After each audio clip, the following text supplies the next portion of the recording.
Hi friends, இன்றைக்கி வீட்லேயே நம்ம எப்படி ஈஸியாக ஒயிட் சாஸ் பாஸ்தா செய்யலான்றதை பார்க்கலாம்.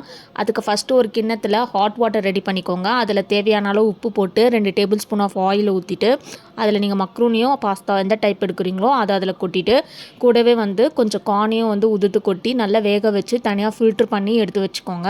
அதுக்கப்புறம் இன்னொரு பேனில் 2 டேபிள் ஸ்பூன் ஆஃப் பட்டர் போட்டுக்கோங்க. அந்த பட்டர் மெல்ட் ஆனதுக்கப்புறம் 4 பல்லு பூண்டு நல்லா பொடுசாக நறுக்கி அதை கொஞ்சம் நல்லா சாட்டே பண்ணிவிட்டு 2 டேபிள் ஸ்பூன் ஆஃப் மைதா போட்டு அதையும் நல்லா சாட்டே பண்ணிவிட்டு 2 கிளாஸ் ஆஃப் மில்க் ஊற்றி அந்த மைதாவோட அந்த மில்க்கு நல்லா மிக்ஸ் ஆகி ஒரு க்ரீமி கன்சிஸ்டன்சி வர வரைக்கும் நல்லா கொதிக்க விட்டுக்கோங்க.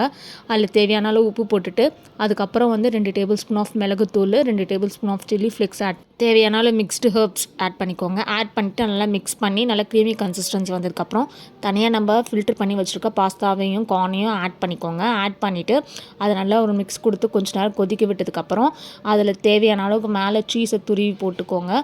துருவி போட்டு எடுத்துட்டிங்கன்னா ஒரு எம்மியான ஒயிட் சாஸ் பாஸ்தா தயார்.